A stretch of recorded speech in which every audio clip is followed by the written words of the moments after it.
The idea for the Bungler sprang from a challenge that Preston had given me to work on a Molière comedy.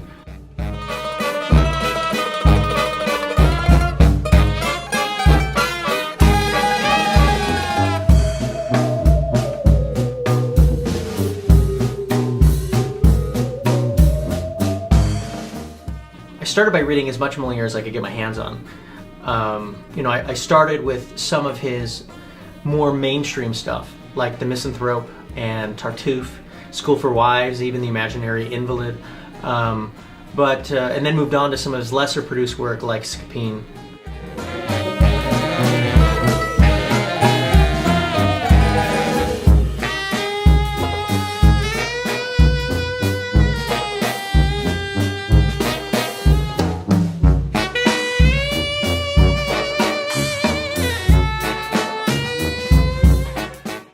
What I found was the more I read the rhyming verse, the more I kind of loved it.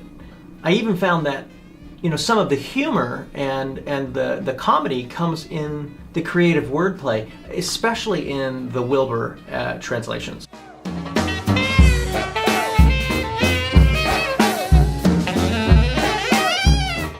I also found myself really drawn to Molière's earlier works, where the physical comedy and the stock characters seem to be heavily influenced by commedia.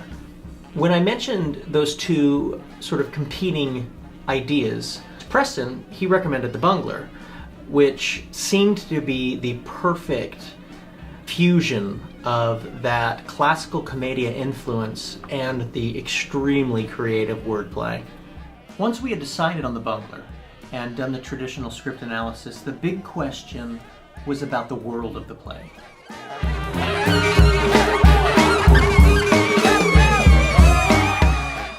The costume shop told us we wouldn't be able to set it the way it was traditionally set in the 1600s.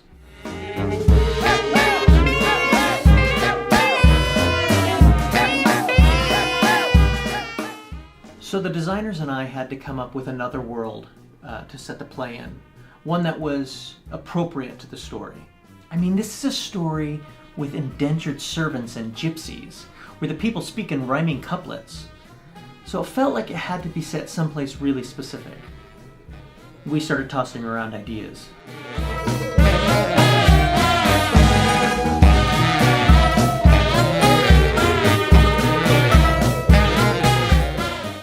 When describing this story, we found ourselves using words like playful and lighthearted and fun and whimsical. And most of the ideas that we came up with just didn't support that. So we finally settled on this whimsical, twisted storybook setting.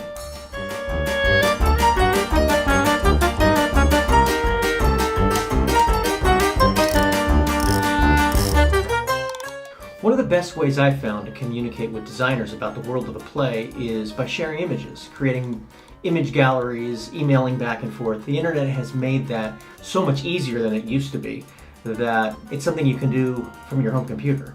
Once we had compiled a number of images via email, I put together a website which was accessible to all of the designers and to the cast.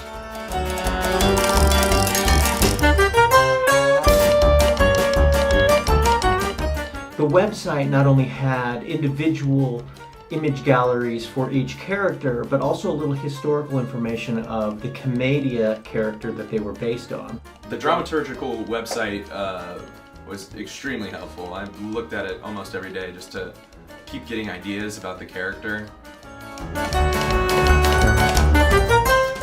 The website also had some definitions of words and some research on specific references that were used in the script. I have found that dramaturgical websites are one of the most useful tools to a director in terms of sharing information even before the first rehearsal has begun. Once we had established the world of the play, the next issue that I wanted to address were the transitions in between the scenes. Far too often, Molière would end a scene with two characters leaving, time would pass, and one or both of those characters would re-enter. I decided to explore the possibility of implementing commedia lazzi. The role that lazzi has in traditional commedia is that it is essentially a short comic bit that breaks up the action of the play. I decided to add 3 characters that didn't speak, but were simply commedia stock characters that would link the major scenes together through traditional commedia lazzi.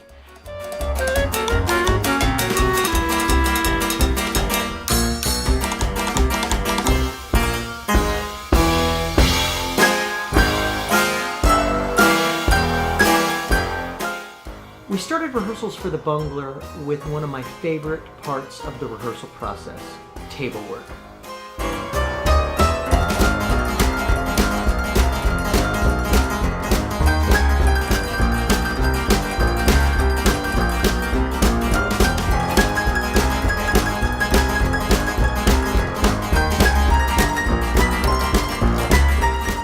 Table work was a really great process. It started with a great read-through, asking a lot of questions about what our desires are, what each of us wants, and just identifying some of the critical plot points.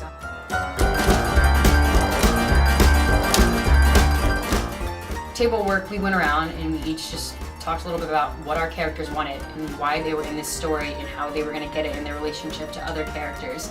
It was great to be able to talk as a cast about the ideas we had of the show.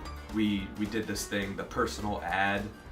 We wrote personal ads about our characters. I just thought that was really fun and a creative thing to do because, I don't know, you get to hear everybody's sense of humor. Beyond that, I think it's great to just be getting on the same page about the world we're living in. So identifying the rules of this world, the where are we. I think that's something that has to happen early on, and discussing that as a group is pretty critical. And so table work, I think, was just a good idea to get a glimpse of the play as a whole, because when you're reading through it, all you see is your point of view. And you picture these characters talking certain ways, and you picture the world, but we just had to kind of go in there and just be like, this is what we're doing, and this is how it all is going to work together, and it's going to be awesome. The strengths of our director is listening to the actors and having open communication. Full on, totally. If we're running through, says, guys, stop me if you don't get something. That was one of my favorite parts of table work, is when we had read through it and then we went through and read it again, he was like, stop at any point you don't get. No matter how silly or weird the question is, no one felt stupid because everyone was stopping, and they were like, all right, I gotta admit, I don't know what this means. And we're all just like, yeah, let's figure it out. And so as a group, we'd all just go around and talk about it. That way at the end, no one was feeling left in the dark about anything. And that went going into blocking really, really awesome, and going into getting up on our feet. But then moving into blocking, if we didn't feel like we should be moving somewhere, it wasn't something we were like, oh, just gotta do it. We'd, let him know, say, I don't know if this is right. I don't know if I feel like I should be moving here. Be like, okay, try something else, or try to figure out maybe why you are moving there. So just really being able to ask questions and not feel stupid about it. We came into this process, for the most part, off book, which is a new thing for me. But I actually really enjoyed being that far along, especially for a piece like this where there is so much physicality. I felt in particular that it was necessary for me to be at a point where I'm not bound to words on a page, and yet still having the flexibility to discover those words in the moment. But I feel somehow that without having to look down and read them, I'm able to discover them more fully in my body, in my voice, and with my scene partner, most importantly. If we had the impulse to move, we would do it. And we really just started by kind of playing around and seeing what drove us to move around, and then looking at it and taking a step back and seeing what worked and seeing what didn't, and just working off of that.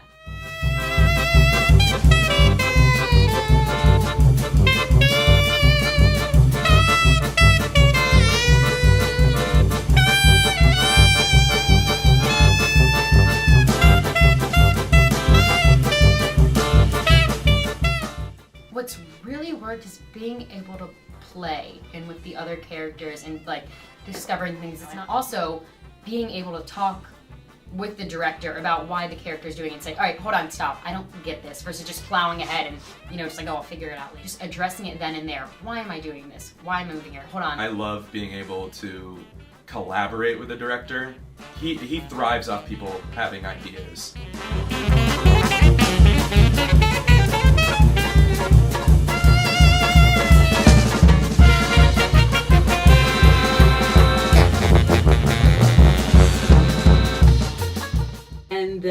of course, with our director's view, he's giving us the shaping and starting to mold it and really clarify moments and tell us what's working, what's not, but giving us permission to really make some big choices and be wrong. Most importantly, be wrong before we can be right.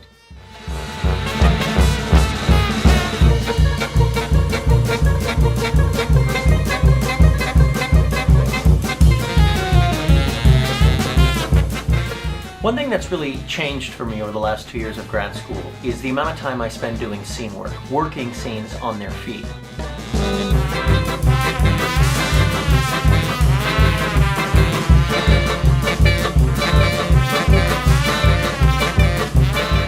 What I really love about working scenes on their feet is it really promotes a sense of play and continued exploration that sometimes gets lost when directors simply run shows over and over again and give notes to the actors at the end.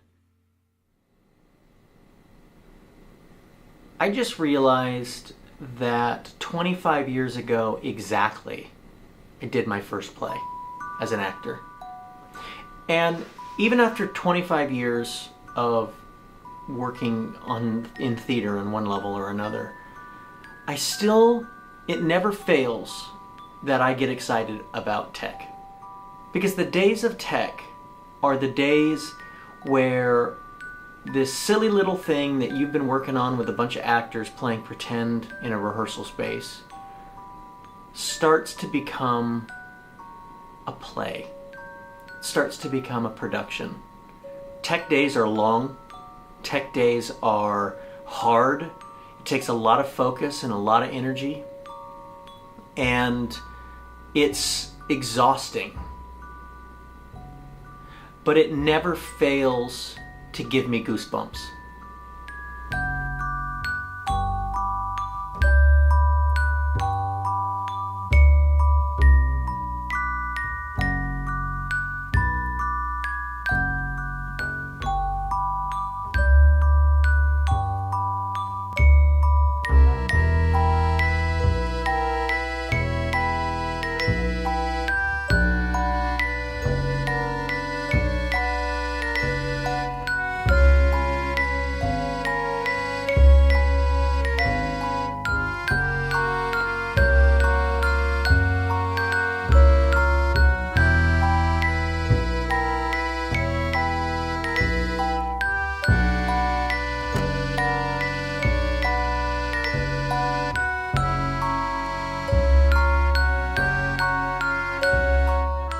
We've been really lucky with the Bungler. We've got an incredible design team.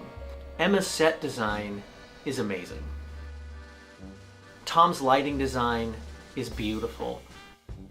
Piv has done a really great job with the costumes. They're creative and inventive. My goal when we started this production process was to create a world for the actors to play in. A world that the audience could get swept away in. And watching the play come to life, those days of tech, I got so excited because that vision became a reality. And it's all thanks to that incredible design team. So it's finally here. It's opening night of the Bungler. And it's been a crazy couple of days. At our final dress rehearsal, Miranda, our leading lady, broke her arm. So we were supposed to open on April 9th, and now it's April 11th. We've been off the last 2 days with the exception of some brush-up rehearsals here and there because Miranda has had surgery. We've needed to restage a handful of moments in the show that she wasn't going to be able to do. Now that said, the buzz around the show couldn't be greater. We don't have the final numbers yet, but we're expecting a full house tonight.